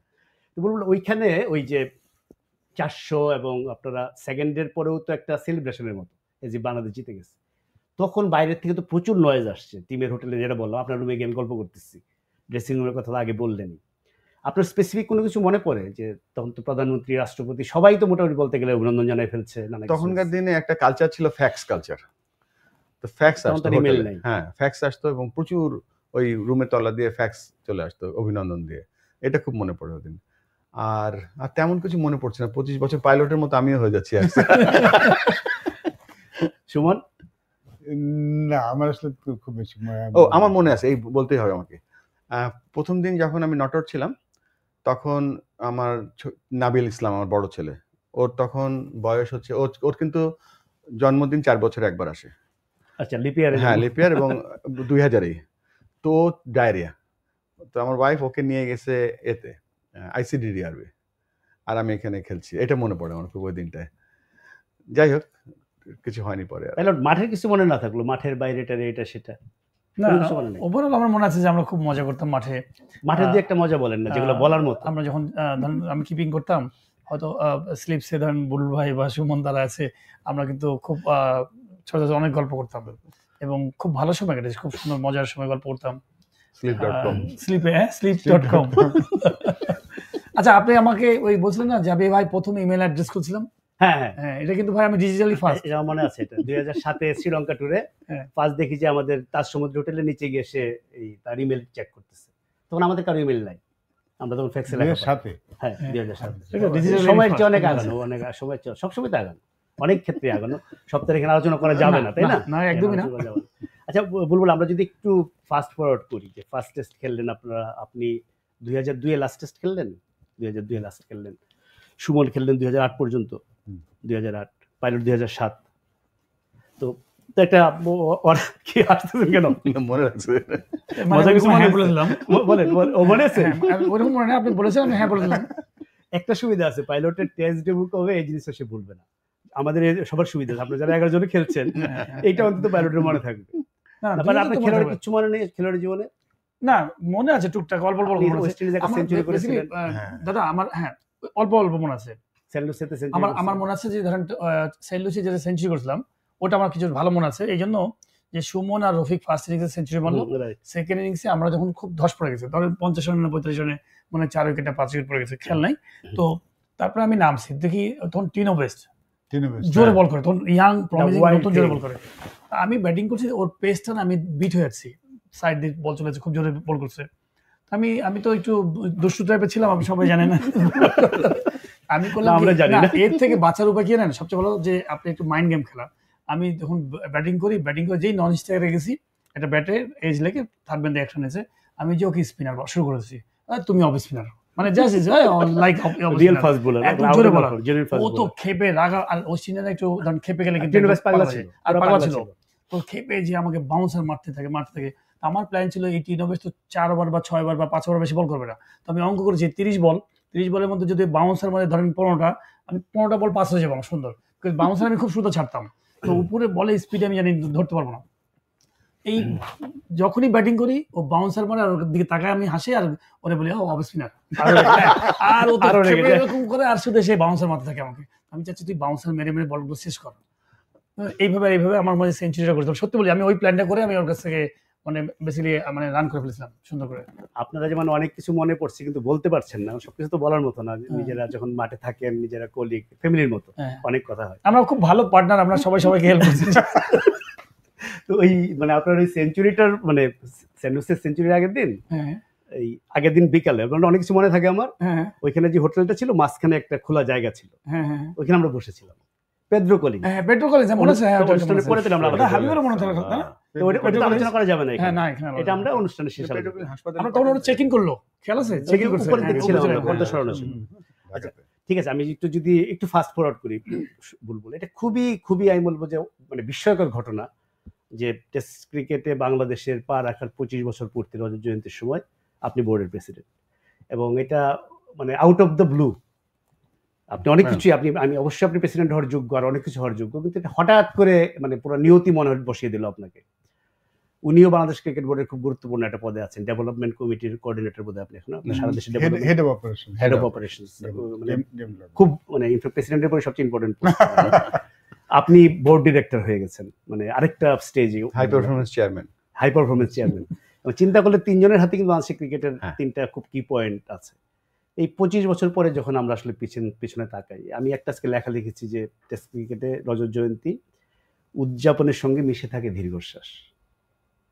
আমি ব্যাখ্যা করতেছি না, আপনারা বুঝে ফেলছেন কেন বলছি, যে আমাদের আসলে যেখানে থাকার কথা ছিল সেখানে আমরা নাই। তো এটা ধরেন একটু যদি আপনারা 25 বছর রিয়েলাইজেশন বলেন কোথায় আমাদের এটা ছিল সংক্ষেপে, কারণ আপনি একটা 2 দিনের খুব বড় কনফারেন্স করেছেন সারা দেশের ক্রিকেট রিলেটেড লোকজনদের নিয়ে, কোচদের নিয়ে, কাউন্সিলরদের নিয়ে, সেইখানে আপনার স্পিচটা আমার কাছে অসাধারণ লেগেছে যে বাংলাদেশ ক্রিকেট বোর্ড সত্যিকার অর্থেই বাংলাদেশ ক্রিকেট বোর্ড হতে চায়। এইটা একটু যদি বলেন যে 25 বছরে আমাদের আপনার দুঃখ লাগে কিনা, এবং আমাদের নেক্সট আমরা কি করতে চাই? দুঃখ লাগে এবং দুঃখ লাগার কারণে আমি যখন বৃত্তের বাইরে ছিলাম আমি অনেক সমালোচনা করতাম যে এই জিনিসগুলো কেন হয় না, এবং এক পর্যায়ে আমাকে অনেক জায়গায় ছোট হতে হয়েছে। তা দুঃখ লাগে এই জন্য যে আমরা সময়টা চলে গেছে, আমাদের একটা বড় গ্রুপ অফ ক্রিকেটার্স যারা নাকি আরো বড় ক্রিকেটার হতে পারতো, আমাদের একটা বড় ফ্যাসিলিটি ডেভেলপমেন্ট হতে পারতো, আমাদের এখন যে রেকর্ডটা আছে বা আমাদের যে র্যাঙ্কিং আছে এই জায়গাটা থাকার কথা না। আমাদের সব কিছুই আছে, ভালো টেস্ট টিম হওয়ার জন্য সব কিছুই আছে। তো এখন যে কষ্টের থেকে বড় কথা হচ্ছে যে আমাদের যে সম্ভাবনাটা আছে বা ছিল, বা আমরা আনট্যাপড যে জায়গাগুলো আছে সেই জায়গায় এখন আমরা শুধু মনোযোগ না, আমরা মনে করেন যে আমরা হয়তো একটা খনি খুঁড়ছি এখন, যে খনিটা সোনার খড়ি, কিন্তু কখনোই খড়িও নেই আর সোনা তুলিও নেই সেখান থেকে। কেননা বাংলাদেশ পৃথিবীর একটা মাত্র দেশ যারা নাকি একটা খেলা সবাই ফলো করে। হ্যাঁ, অন্য খেলা আছে, বাট ক্রিকেটটা এত বড় একটা খেলা, এই খেলাটা শুধুমাত্র মাঠের খেলা না, এই খেলাটা হচ্ছে জব ক্রিয়েশন, এই খেলাটা হচ্ছে অর্থনীতি, এই খেলাটা হচ্ছে কমার্স, এই খেলাটা হচ্ছে দেশের নাম, অনেক কিছু মিলিয়ে কিন্তু ক্রিকেট।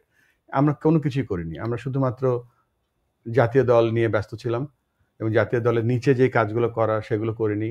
তো সব কিছু মিলে মনে হচ্ছে যে এই গত 25 বছর আমরা আরো ভালোভাবে ব্যবহার করতে পারতাম। রেজাল্ট যাই হোক, বাট আমরা ব্যবহার করিনি, আমার যেটা মনে হচ্ছে। না, ওইটাই পয়েন্ট হচ্ছে যে আপনি একটা হলো, আমি আজকে হিসাব দিয়েছিলাম যে 148 বছর আগে ইংল্যান্ড অস্ট্রেলিয়া টেস্ট ক্রিকেট শুরু করেছে, তাদের হাতে শুরু হয়েছে। তারপরে 97 বছর হয়েছে ধরুন ওয়েস্ট ইন্ডিজ, 100 সামথিং বছর হচ্ছে সাউথ আফ্রিকা। তো এই হিসাব করলে তো অলওয়েজ যদি দুই দলই সমান প্রিপারেশন নেয়, আমাদের হারার কথা। সেভাবে তো হয় না। জিনিসটা হচ্ছে যে আপনি আপনার বেস্টটা করবেন, তারপর মাঠে গিয়ে হারতেই পারেন, কিন্তু আমরা যেখানে জানি যে হয় না, এটার জন্য দুঃখের কথাটা আসে। তো হাবিবুল বাশার, আপনি খেলা ছাড়ার পরে সিলেক্টর হলেন, মানে একর্থে ক্রিকেটের সঙ্গেই আপনি আছেন, এবং বাংলাদেশের টেস্ট ইতিহাসটাও মোটামুটি আপনার প্রত্যক্ষ একদম অভিজ্ঞতা। আমি যদি 2008 যদি বলি, 8টা বছরে তো 50টা টেস্ট ম্যাচ। বাংলাদেশ কত খেলছে এখন? 157টা বোধ হয় না, 54টা, 50টা, গুগল দেখলে বলতে পাইলট জানেন বাংলাদেশ কতগুলো টেস্ট খেলেছে এটা বলতে পারে 100 কতজন দেখলাম কয়েকদিন আগে, তাই না? 100 টেস্ট তো সেই বাংলাদেশ শ্রীলঙ্কাকে হারালো 2017 সালে। আমি জানি 70 এরকম কিছু, 54 না 57। গুগল চেক করলে পেয়ে যাবে। দরকার কি মাথায় তো যেটা বললো এটা তো সবাই একমত। তারপরে এটার মধ্যে কি আপনি কিছু অ্যাড করার আছে যে আসলে আপনি তো আর ভিতর থেকে দেখেছেন, ও তো বাইরে ছিল এতদিন? না, আসলে সরলভাবে সোজা দাগে যদি বলি, ব্যাপারটা আসলে অনেকটা এরকম। আমার মনে হয় আমরা যখন শুরু করেছি এইখানে রিলেট করি, বুলবের সাথে একটা জিনিস রিলেট করি, যেটা আমি বুলে জিজ্ঞেস করতে চাচ্ছিলাম। আমি ওই দিন মাঝে চিন্তা করছিলাম যেটা কেন হয়েছিল। মানে আমরা যখন শুরু করব তখন তো বুলভাই, আকরাম ভাইরা আরো 3-4 বছর খেলবেন, আমরা কুশনটা পাবো। সিনিয়ররা থাকলে কিন্তু জুনিয়ররা কুশনটা পায়। বুলভাই কিন্তু রান করেছে। তারপরে আমার মনে আছে সেকেন্ড আমরা যখন বুলভাই টেস্ট ম্যাচ খেলাম, বুলভাই সাম আন্ডার প্রেশার, যেটা হওয়ার কথা ছিল না। মানে টেস্ট ম্যাচ যে মানে আন্ডার প্রেশার, মানে রান করবো, তখন কিন্তু একটা কথা হলো যে আমরা ফিউচার টিম বানাবো, এরকম একটা ওটা কথা। ওটা ওয়ানডেতে ছিল। মানে One day টেস্ট ছিল, ম্যাচও হ্যাঁ। কিছুটা শুরু ট্রেবল হয়েছিল, টেবিলের ব্রেন শুরু থেকে হয়েছিল। 2003 বিষয়। তো আমরা মনে হয় শুরু থেকে যখন আমরা স্টার্ট করেছি টেস্ট ক্রিকেটের জার্নিটা, আমাদের মূল ফোকাসটা কিন্তু হয়ে গিয়েছে টিম কেন্দ্রিক, মানে উপরের দিকে, ন্যাশনাল টিম কিন্তু ন্যাশনাল টিম কেন্দ্রিক। এবং এখন পর্যন্ত কিন্তু অনেকটাই তাই। আমরা এই সময়টাতে আমাদের রুটস যেটা নিচের দিকে, যেটা সেইখানে যে ফ্যাসিলিটি গ্রো করার কথা সেটা আমরা করি নাই। আমরা হ্যাঁ, আমরা ফার্স্ট ক্লাস এখন অনেক বেশি হয়, খেলা অনেক বেশি হয়, কিন্তু প্রতিটা জেলায় প্রতিটা ডিভিশনে যেই ফ্যাসিলিটি গ্রো করা উচিত ছিল, ক্রিকেটটা তো আসলে এখানে সেন্ট্রাল তো পরে আসবে, আসলে তো ওইখানে খেলে আসবে। ওইখানে যে একটা ছেলে যখন খেলবে তখন তাকে যদি আমি পুরোপুরি সুবিধাটা দিতে পারি, এখানে অনেক স্ট্রংলি আসবে। আমরা মনে হয় ওভার দি ইয়ার্স আমরা এটা একটু ওভারলুক করে গেছি, যার জন্য আমাদের যেটা এসেছি সেটা একটা প্রথম দিকে যে ধারাবাহিকতা, অনেক খেলোয়াড় আসছে, এখানে কেউ কেউ ভালো পেয়েছে, কিন্তু ওই ভালো খেলার সংখ্যাটা কিন্তু দিন দিন কমছে।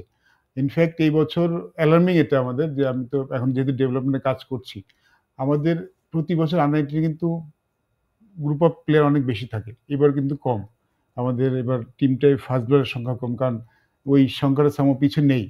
তো আস্তে আস্তে কিন্তু ঘরোয়া ক্রিকেটটাতে ওভারলুক করতে করতে আমাদের প্লেয়ারের সঙ্গে কিন্তু আস্তে ভালো খেলার সঙ্গে খেলার আছে, কিন্তু ভালো খেলার সংখ্যা কমছে। আমার মনে হয় যে ওই আমরা মানে ওই যেটা বললাম সোজা দাগে, আমরা সেন্ট্রালি যতটা মনোযোগ দিয়েছি, আমাদের নিচে দিয়ে যেখানে আরো বেশি কাজ হওয়ার কথা ছিল সেখানটা আমরা একদম মনোযোগ দিইনি।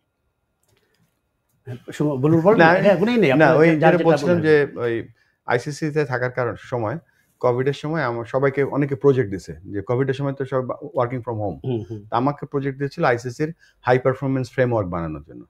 তো আমার একটা টিম ছিল, একজন ছিল ইউএসএতে, একজন ছিল ইংল্যান্ডে, দুইজন অস্ট্রেলিয়াতে, আমি অস্ট্রেলিয়াতে। তা ওই টিমের সাথে কথা বলে বলে একটা ফ্রেমওয়ার্ক বানালাম। তো হাই পারফরমেন্স ফ্রেমওয়ার্কের তিনটা, এই সুমন যে কথাগুলো বলছিল সেটা হচ্ছে তিনটা ক্রিটিক্যাল সাকসেস ফ্যাক্টর, মানে এটা ছাড়া হবেই না। একটা হচ্ছে আপনার কান্ট্রি ওয়াইড একেবারে এক রোবাস্ট কোচিং সিস্টেম, যে স্কুলে বলেন, স্কুল টিচার বলেন, এলাকা বলেন, বাবা বলেন, সবাই কোচ হবে, মানে কোচিং এডুকেশনটা থাকবে, ওরাই ট্যালেন্ট বের করে আনবে। এবং ওই ট্যালেন্টগুলোর জন্য কিছু ফেসিলিটি থাকতে হবে, স্কুলের ব্যাকইয়ার্ড হতে পারে, মোটামুটি একটা জায়গা থাকতে পারে, আর একটা লাস্টে একটা কম্পিটিটিভনেস, মানে সবাই ক্রিকেট খেলবে, কিন্তু বিশ্বকাপ জিততে হলে কিন্তু আপনার ইনফ্যাক্ট 3 ফরম্যাটে যদি আপনি নাম্বার 1 টিম হতে চান, আপনার 70টা থেকে 80টা ভালো প্লেয়ার লাগে, বাট লক্ষ লক্ষ লোক খেলবে, ছেলে মেয়েরা খেলবে, বাট ওই যে কম্পিটিটিভনেস, ওইটার অভাব ছিল আমাদের সব জায়গায়, এখনো আছে। তো ওই প্রতিযোগিতামূলক ক্রিকেট যদি আমরা না চালু করতে পারি, উপজেলা, জেলা, বিভাগ, তারপরে আমরা চিন্তা করছি এডুকেশনাল ইনস্টিটিউশনটা, কিন্তু এই যে চীন ধরেন আজকে এতগুলি গোল্ড মেডেল পায় অলিম্পিকে, ওদের কিন্তু ক্লাব নেই, ওদের কিন্তু জেলার খেলা হয় না, ওদের এডুকেশনাল ইনস্টিটিউশনে খেলা হয়। তা আমরা যদি ওটা মিস করে গেছি, যে primary school, middle school, high school, college, university, এই সব জায়গায় খেলাও ওইভাবে হয় না।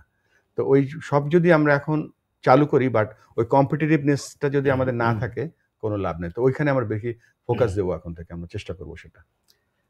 পাইলট, এটা তো আর আপনার স্মৃতি থেকে বলতে হবে না, মনে রাখার ব্যাপার, এগুলো ভালো বলতে হবে, ফিউচার আমি বলতে পারবো। এটাই বলেন যে আপনি তো ক্রিকেট বোর্ডে আসছেন, আপনি আজ থেকে 25 বছর পর, আমরা সবাই কেউ আশা করি আপনারা থাকবেন, আমি থাকবো কিনা জানি না, যে 50 বছর যখন হবে আর কি টেস্ট ক্রিকেট। না দেখেন, আমি সর্বপ্রথম বলবো যে আমরা অনেক সময় নষ্ট করেছি, প্রচুর আমাদের যে গ্রোথটা হওয়া উচিত ছিল নতুন দল হিসেবে। আমি সবসময় বলি একটা বাচ্চা কিন্তু খুব তাড়াতাড়ি কিন্তু বড় হয়, গ্রোথ। আপনি নতুন দল আয়ারল্যান্ড, আফগানিস্তান, বাংলাদেশ, এদের কিন্তু গ্রোথটা আরো অনেক ইমপ্রুভ হবে কুইক, জলদি। ইন্ডিয়া, অস্ট্রেলিয়া, ইংল্যান্ডে কিন্তু গ্রোথ বেশি হবে না। টেন্ডুলকার চলে গেছে, বিরাট কোহলি আসবে, তারপরে শুভমান গিল আসছে, ওরা হয়তো ফাইন টিউন, হয়তো ট্যাকটিক্যাল জায়গাগুলোতে হয়তো ম্যাচ জিততে হবে। কিন্তু এইখানে আমাদের পরিকল্পনা বড় ঘাটতি, এবং রাইট পিপলকে রাইট জায়গায় নিয়ে আসা, এগুলো বড় ঘাটতি ছিল, যার জন্য হয়তো আপনি অনেক পিছিয়ে গেছেন। এবং আমি মনে করি, আমি সবসময় স্বপ্ন দেখি এই জন্যই যে কেউ না কেউ হয়তো একদিন আসবে, যে কিনা হয়তো সিস্টেমটা কিছু বদলাই দেবে। এবং আপনি যদি আমাদের গঠনতন্ত্র যদি দেখেন, এটা ডেভেলপ করা কিন্তু গঠনতন্ত্র না। আপনি যে কোনো মানুষ, আপনি কিন্তু যার টাকা আছে, যার কালো টাকা আছে, সে চলে আসতে পারবে এখানে। কিন্তু ইচ্ছা করলে চিটাগাং থেকে একটা ভালো খেলোয়াড়, ভালো অর্গানাইজার আসতে পারবে না, এখান থেকে হয়তো খুলনা থেকে কেউ আসতে পারবে না, রাজশাহী থেকে কেউ আসতে পারবে না। কনসেপ্টটাই এমন যে আপনি এখান থেকে টাকা দিয়ে আপনি সব হয়ে যেতে পারবেন, কিন্তু আপনি এই কনসেপ্টটা এরকম হওয়া উচিত না যে মেডিকেলের ডাক্তার সে মেডিকেল সাইডে থাকাই ভালো, যে ধরেন ভালো অর্গানাইজার, যে ইঞ্জিনিয়ার তার সাংবাদিকতা আসা উচিত না, এটা হতেই পারে, আপনি যেতেই পারে, না, আমি ওই সাইডে যেতেই পারে, ক্রিয়েটিভ মানুষ যেতেই না, পারবে, sorry, কিন্তু আমি যেটা বলতে চাচ্ছি যে বেশি ভাবগম্ভীর হয়ে যাচ্ছে তো এই জন্য আমি না একটু আমি করার চেষ্টা না আমি বলছি যে ভাই আপনি এত সুন্দর আমি জায়গা, আপনার যে পয়েন্টটাই দেশে 18 কোটি মানুষ ক্রিকেট ভালোবাসে, যে দেশে সরকার ভালোবাসে, বিরোধী দল ভালোবাসে, আপনি যে কোনো অফিসে যান দেখবেন যে তার ছেলে মেয়েকে বাবা মা তারা খেলাতে চায় ক্রিকেট।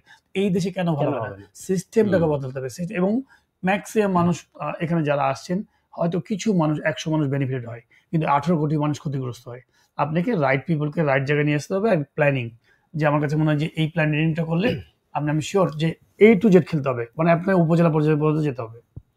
আমরা আবার 10ই নভেম্বরে ফিরবো। আমি একটু যোগ করি নিজের, যে আমাদের বুলবুল আপনি তো সারা পৃথিবীতে অনেক দেশে কাজ করেছেন, আমার কাছে মনে হয় বাংলাদেশের চ্যালেঞ্জটা অনেক কম, মানে সাবকন্টিনেন্টের দেশগুলাই, যে অস্ট্রেলিয়া, ইংল্যান্ড, নিউজিল্যান্ড, সাউথ আফ্রিকাতে প্রথম ফাইটটা কি? প্রথম ফাইটটা হচ্ছে যে বাচ্চাদের ক্রিকেটে আনা। এত রকম স্পোর্ট আছে ওদের, এবং ক্রিকেট কোনো জায়গায় নম্বর 1 খেলা না। ওদের প্রথম লড়াইটা হচ্ছে এইটা, যে বাচ্চাদের ক্রিকেটে আনতে হবে। আমাদের তো এটা গ্র্যান্টেড। আপনার কাজ হচ্ছে এক্সপোজার দেওয়া, খেলার সুযোগ করে দেওয়া, যা ট্যালেন্ট আছে সে বেরিয়ে আসবে, ওটা চোখ রাখ, এই তো কাজটা।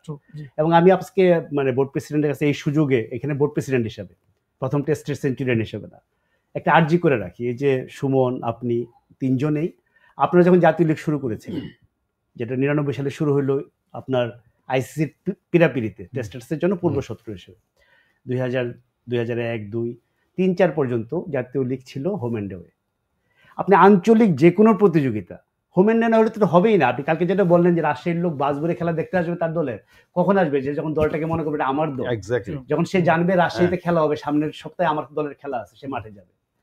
টানা 3 ম্যাচ হারার পরে রাজশাহীর একটা পাগলা লোক বলবে, আরে আমার দলে তো হারবে কেন, আমি টাকা দেবো, কি করতে হবে? অ্যাবসলিউটলি। এই জিনিসটা আপনারা করেন, যে জিনিসটা যেন সত্যিকার অর্থে আঞ্চলিক দলগুলো ওন করে ওই হোম অ্যান্ড অ্যাওয়েটা করে। আর ওই হ্যাঁ, হোম অ্যান্ড অ্যাওয়ে তো অবশ্যই। আর ওই যে বলছিলেন যে বাচ্চাদেরকে ক্রিকেটে আনা কত সহজ। আমি তো বিভিন্ন দেশে যেতাম, তো আমি ধরেন কোচ নিয়ে যেতাম, যে বলতাম যে এ হচ্ছে ইন্টারন্যাশনাল কোচ, এই তোমাদের ক্রিকেট খেলা শেখাবে। তা আসতো ক্রিকেট সব ওই স্কুলের বা কলেজের সব থেকে আনফিট, সব থেকে খারাপ ছাত্রটা, যে ফাঁকি মারতে চায় আর যার কোনো ভবিষ্যৎ নেই, ও এসে ক্রিকেট খেলতো। কিন্তু আমাদের এখানে ধরেন 100 জনের মধ্যে 60-70 জনে চলে আসবে। তো আমাদের এখানে নাম্বারগুলো আছে, নাম্বার যে বলছিলাম যে রোবাস্ট একটা, আমাদের গত 18 বছরে কোনো কোচিং কোর্স হয়নি, একটা লেভেল 2 কোর্স হয়নি, একটা কোর্স হয়েছে, হয়নি কোনো একটা লেভেল 2 কোর্স হয়েছে, তাও কোনো কারিকুলাম ছাড়া। কোনোদিন কোনো লেভেল 3 কোর্স হয়নি, আমরা এই কয়েকদিন আগে করলাম। যাই হোক, তো কোচ যত দেশ, মানে আপনি সাংবাদিকের চোখে ক্রিকেট দেখেন, আমি প্লেয়ারের চোখ দেখি, বাবার চোখে ছেলেকে দেখে, কিন্তু কোচের চোখটা কিন্তু সম্পূর্ণ আলাদা। যত কোচ আপনার দেশে থাকবে তত আপনি ট্যালেন্টেড ক্রিকেটার বের করে আনতে পারবেন। তো এই কাজটা আমাদের প্রধান চ্যালেঞ্জ না, আমাদের প্রধান লক্ষ্য এখন। আরও যে বলছিলেন হোম অ্যান্ড অ্যাওয়ে, এখন হোম অ্যান্ড অ্যাওয়ে করার জন্য যে প্রথম যে দায়িত্ব, আজকে আপনি প্রোগ্রাম করছেন, আমাদেরকে দাওয়াত করে নিয়ে, সেটা আপনার দায়িত্ব। সেম ওই বিভাগগুলোর দায়িত্ব যদি হয়ে যাবে, যখন তাদের ক্যাম্প ফ্যাসিলিটি ডেভেলপ করে নাই, সব হবে একসাথে। ফ্যাসিলিটি নাই, যা ছিল আরো নেগেটিভ হয়ে গেছে। ধরেন এখন আমরা আপনি 15-20 বছর আগে যা ছিল এখন আর নাই বলতে গেলে। মেইনটেনেন্স গুলো হয় না, বিভাগীয় স্টেডিয়াম তো সব বিভাগেই আছে, মানে ময়মনসিংহ বাদ দিলে সব বিভাগই তো ভালো বিভাগীয় স্টেডিয়াম আছে, এবং সেটা ক্রিকেটকে দেয়াই আছে, ক্রিকেটে ডেডিকেট করা আছে। তা আমাদের আলোচনা তো খুব স্বাভাবিক, বাংলাদেশের ক্রিকেট নিয়ে আলোচনা করলে কিছুক্ষণ আনন্দ হয়, তারপরে আসলে একটা দীর্ঘশ্বাস পড়ে, যেটা বললাম উদযাপনের সঙ্গে। আমরা খুব গভীর আলোচনা করলাম, আমরা একটু হাসি ঠাট্টার মধ্যে আবার যাই। তো অভিষেক টেস্টের পরে বাংলাদেশের 50 নম্বর টেস্টটা কোথায় ছিল সুমন, মনে আছে আপনার? চিটাগং। আপনি তো ছিলেন 50 নম্বরে। আমি ছিলাম, আপনারটা বোধহয় ছিল না? আমি একটা লেখা লিখছিলাম যে প্রথম টেস্টেও ছিলেন, 50 নম্বর টেস্টে টেস্ট ম্যাচ মিস করে নেই, হ্যাঁ সম্ভব। তাই না? চিটাগং কথা, সাউথ আফ্রিকা, চিটাগং না নিউজিল্যান্ড? নিউজিল্যান্ড, সরি নিউজিল্যান্ড না। সুমন কয় টেস্ট খেলছে? 50টা। ও একদম মিল করে খেলছে, মনে রাখতে সুবিধা হয়, একদম 50টা। 50 তো মিস্টার 50 এটা এতদিন খেয়াল করেন। নিউজিল্যান্ডের পরে আমি খেলছি, আই থিংক সাউথ আফ্রিকার সাথে সম্ভবত। না, আপনি সাউথ আফ্রিকায় মিরপুরে খেলে বাদ পড়লেন, চিটাগাং খেলে পেলেন না, আফসোস করলেন, আরে চিটাগাং এর উইকেট, একটা যদি সুযোগ পাইতাম চিটাগাং থেকে খেলতে চাই। এটা 2004 না? 2008 সরি। সাকিব যেটাতে বোলার হিসেবে খেলে 7 উইকেট নিয়ে নেয়, জেবি সিরাজ বললো এই ম্যাচে বোলার হিসেবে খেলবে, আগের ম্যাচে 7 ব্যাট করবে, 7 না 8। সাকিবও যেহেতু আমি বোলার, 7 উইকেট নিয়ে নিল পাইলট। মানে আপনার যদি বলি যে যেটা এখন আপনারা ক্রিকেট বোর্ডে আসছেন, সেই লাইনে যদি বলি, আপনার রাজশাহী, আপনার সময়ের যে রাজশাহী, আমি কালকে আমার এক কলিগকে বলছিলাম, আমি তখন রাজশাহী গিয়েছি, রাজশাহীতে আমি হোর্ডিং দেখেছি পদ্মাপাড়ের দামাল ছিলেন এরকম কিছু হুম, হুম, হুম। পাইলট সঞ্চয়, মানে যারা তখন রাজশাহীর বড় পদ্মাপাড়ার উত্তর ঢেউ, হ্যাঁ। ওদের মধ্যে কিন্তু ওই ফিলিংটা ছিল। ছিল। রাজশাহী প্রুভ করছে যে প্লেয়াররা একতাবদ্ধ হয়ে একটা ওনারশিপ, এটা আমাদের টিম, আমাদেরই করতে হবে। তা আমাদের এই অঞ্চলের এইটাই তো আসলে বড় ব্যাপার। এবং এটা যদি করি আমরা, যে টেস্ট ম্যাচের কথা বলি, এবং সেটা তো শুধু টেস্ট না, টেস্ট বলি, ওয়ানডে বলি, টি-20 বলি, টি-20 যদি ধুমধারাক্কা মারেন, বেসিক তো তৈরি হবে লাল বলের ক্রিকেটেই। ওয়াসিম আকরামের সঙ্গে দেখা হইলেই তো এই কথা বলে, তোমাদের বাংলাদেশের মানুষ তো বেশি বুঝে। বলে আমি 90s থেকে যাচ্ছি, ওই সময়তেই বলতেছি ফার্স্ট ক্লাস খেলো, লাল বল খেলো, তোমরা বেশি বুঝো, তোমরা বুঝো না। মানে এটি কি মনে হয় আমাদের আসলে টেস্ট প্লেইং নেশন না, আমাদের সেই কালচার নাই? না কালচার তো তৈরি করতে হয়, ধরেন আপনি যদি ওই যে কোচিং, আবার মানে প্রথমে তো ফ্রন্ট ফুট ডিফেন্স শেখাতে হবে আপনাকে। ডিফেন্স বলে না, আপনাকে যখন বর্ণমালা শেখানো হয়, আপনি যদি ভালো করে বর্ণমালা না শেখেন, তাহলে কিভাবে ওয়ার্ড লিখবেন, কিভাবে আপনি এসে লিখবেন? তো বর্ণমালাটা খুব জরুরি, যে বেসিক ক্রিকেট ডিফেন্স করা, তারপর ধরুন অনেকক্ষণ ধরে খেলা, তো এটা ছোটবেলায় তৈরি করতে হয়। এবং এটা আন্ডার-19 লেভেল পর্যন্ত আমার মনে হয় না টি-20 ক্রিকেট খেলতে দেওয়া উচিত। ইন্ডিয়াতে তো ওরা ধরেন বছরে 2200 তো 2300 ম্যাচ অর্গানাইজ করে, আন্ডার-19 কোনো টি-20 ক্রিকেট খেলে না। যদি টি-20 আন্ডার-19 এর কোনো ছেলে রঞ্জি খেলে, তখন সে আইপিএল খেলতে পারে। সো ওদের ফোকাসই হচ্ছে যে লঙ্গার ভার্সন ক্রিকেটটা। ওরা আইপিএল, মানুষ দেখে ওদের আইপিএল, কিন্তু ওদের স্ট্রাকচারটা এত সুন্দর, এবং আমাদের মনে হয় ওই ধরনের কিছু ফলো করা উচিত। ইভেন সৌরভ গাঙ্গুলিকে একবার আমি জিজ্ঞেস করেছিলাম যে আইপিএল এর কথাটা, সে হচ্ছে আইপিএল তোমরা খালি দেখো, আইপিএল তো আমাদের টাকা দেয়, আমরা এই টাকাটা কোথায় খরচ করি এটা দেখো। হ্যাঁ, ইন্ডিয়া যেভাবে সেন্টারগুলো ডেভেলপ করেছে এবং ওদের ফার্স্ট ক্লাসের যে সুযোগ সুবিধা, মানে ইন্ডিয়া তো একটা রিয়েল এক্সাম্পল। ইন্ডিয়া তো 10 বছর আগে এই টিম ছিল না। ধরেন ওদের টাকার জন্য, যে টাকার গরমে ওরা তো দেখাইতো, মানে টাকার বড়াই দেখাইতো, এখন তো মাঠের পারফরমেন্স সেটা তো তারা অ্যাচিভ।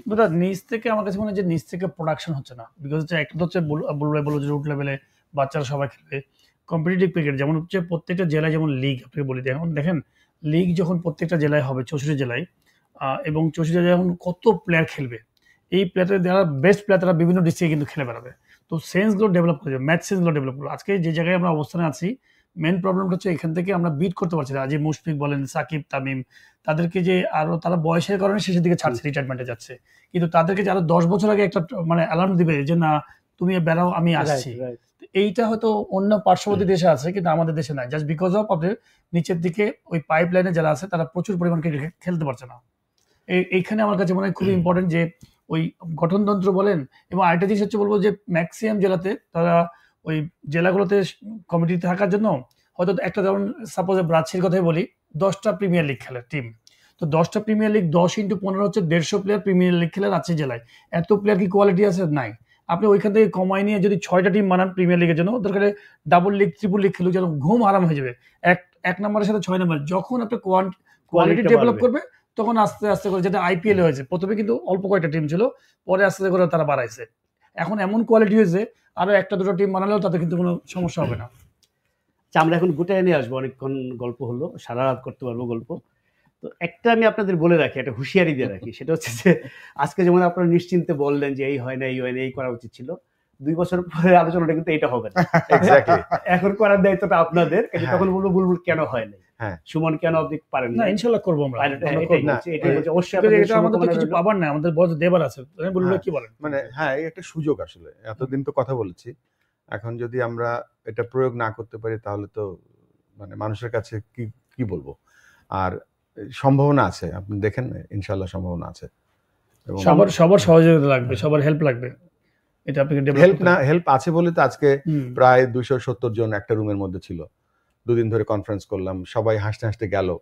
এখন আমাদের কাজ হবে এটা ফলো আপ করা, এবং খুব ভালো 2 দিন কেটেছে আমাদের, যে মানে কত মানুষের, মানে ক্রিকেট যারা সংশ্লিষ্ট লোক, তাদের যে কত উৎসাহ, এবং তারা বাংলাদেশ ক্রিকেটকে কত ভালোবাসে সেটা দেখলাম। একটু যদি এক লাইন দর্শককে বলে দেন যারা ফলো করেন, যে 2 দিন আপনারা একটা ক্রিকেট কনফারেন্স করেছিলেন সারা দেশের, আমরা সুমন, আমাদের গেম ডেভেলপমেন্টের অপারেশনসের হেড, আমি ক্রিকেট বোর্ডের পাইলট, আমরা সবাই মিলে গেম ডেভেলপমেন্টের দায়িত্ব দিয়েছিলাম, যে আমরা বাংলাদেশের 64টা জেলা আছে, তো 64টা জেলায় একজন করে কাউন্সিলর আছে, একজন করে সরকারের কর্মকর্তা যারা ক্রীড়া অফিসার আছে, একজন করে ক্রিকেট বোর্ডের দায়িত্বপ্রাপ্ত কোচ আছে, এবং একজন করে আমরা ডেকে এনেছি নারী উদ্যোক্তা, যে আমাদের নারী ক্রিকেটটা তো খুব ইম্পর্টেন্ট।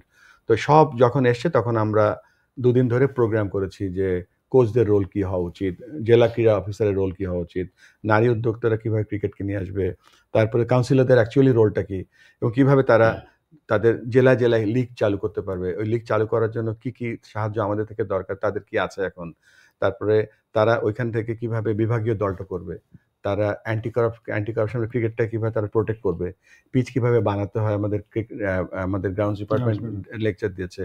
তো এই অনেক কিছু মিলিয়ে আমরা আবার কুইজ করেছি। সব আমরা যেটা করেছি যে 2টা দিন তাদেরকে ব্যস্ত রেখেছি এবং অনেক ক্রিকেট ইনফরমেশন যেটা আমাদের দেওয়ার কথা দিয়েছি, আর অ্যাট দ্য এন্ড আমরা অনেক কথা শুনেছি এবং যেগুলো শুনেছি সেগুলো শুনে আমরা কনসলিডেট করে এখন আমাদের অ্যাকশন প্ল্যান শুরু করব।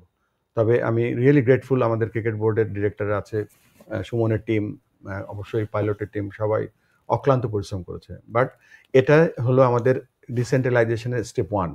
স্টেপ 2 হবে আমরা প্রত্যেকটা বিভাগে একটা করে ছোট ছোট বিসিবির অফিস করব, সেখানে যে হেড অফ ক্রিকেট থাকবেন তিনিও জেলা কোচগুলোকে দেখবে, লোকাল লিগগুলো পরিচালনা করবে, ট্যালেন্ট আইডি দেখবে, পরবর্তীতে সেখানে তিনি 3জন করে সিলেক্টর তৈরি করে সেই বিভাগ থেকে তার নিজের জেলা থেকে প্লেয়ার নিয়ে বিভাগীয় দল তৈরি করবে। তো সেই বিভাগীয় দলটাই ফার্স্ট ক্লাস ক্রিকেট খেলবে, এনসিএল খেলবে, সেটা হচ্ছে আমাদের প্ল্যান। এটাই তো আইডিয়ালি তো এটাই হওয়ার কথা, এটা তো কোনো রকেট সায়েন্স না। এটাই করতে আমাদের এতদিন লাগলো। আমরা একটা হ্যাপি নোটে শেষ করি, অনেক আলোচনা হলো, শেষ দিকে একটু অনেক যেটা হয় বাংলাদেশের ক্রিকেট মিক্সড আলোচনা হয়, এবং যেটা বললাম যে 2 বছর 3 বছর পরে আপনাদেরকে আবার আমি ডাকবো, যদি আপনারা সারা দেন। এর মধ্যে ডাকবেন না, এর মধ্যে বলতে যে একটু সময় দিতে হবে। আজকে আপনারা যে প্রক্রিয়াটা শুরু করেছেন, এই 2জনের কথা বললেন, এবং এটা কিছু মেন্টাল ব্লক আছে, অনেক বাধা আছে, এগুলো অনেক কিছু, কিন্তু জিনিসটা এটাই করতে হবে, এটা মাথায় থাকলে একদিন হয়তো হবে। তো সেটা একটু সময় দেন। কালকে যদি বলি বুলবুল কি হলো, বাংলাদেশ আয়োজন কেন 100 রানে, সরি হবে না, নাও হতে পারে, খারাপ কিছু করলেই বলে যে কি করতেছেন। এবং আজকেও আলোচনাটা আসলো যে এই এখনকার টিমের পারফরমেন্সটাই খালি মাথায় রাখলে হবে না। অবশ্যই চাই আমরা বাংলাদেশ ভালো করুক, কিন্তু 5 বছর পরে কি হবে, 10 বছর পরে কি হবে? ক্রিকেট বোর্ডে তো এই কথা বলতেই শুনি নাই যে 10 বছর পরে আমরা এই জায়গায় যেতে চাই, 5 বছর পরে আমরা এত নাম্বার আমাদের তো কোনো ভিশন ছিল। আমাদের এখানে ট্রিপল সেঞ্চুরি একটা ভিশন আছে। আরেকটা বলি, আমাদের প্লেয়ারদের জন্য বলি, আমাদের প্লেয়ারদেরকে একটু ফ্রি খেলতে দেওয়া উচিত। ওইদিন সাইফ আর জাকির আলীর সাথে কথা বলছিলাম যে আমি তো সাইকোলজিক্যাল টেস্ট করার জন্য জিজ্ঞেস করলাম যে আজকে কত তারিখ, ওরা জানে না, জানেন? খারাপ অবস্থা না, মেন্টালি এতটাই ব্লক। কিন্তু স্পোর্টস সায়েন্স বলে তখনই মানুষ ভালো পারফর্ম করে যখন সে রিল্যাক্স থাকে। অবশ্যই অবশ্যই। তো আমাদের প্লেয়ারদের যেন আমরা সোশ্যাল মিডিয়া থেকে হোক, এদিক ওদিক থেকে যেন আমরা এটা তো সাহস দেই। এই যুগে আপনি এটা পারবেন না, এখন আসলে পৃথিবীটা এরকম হয়ে গেছে। এখন আপনারা লাকি, আমি যেটা শুরুতে বলছিলাম যে আমরা করতে লাকি যে আপনারা যখন খেলেছেন তখন ওই পরের দিন না, তাদেরকে ওইভাবে রেডি হতে হবে।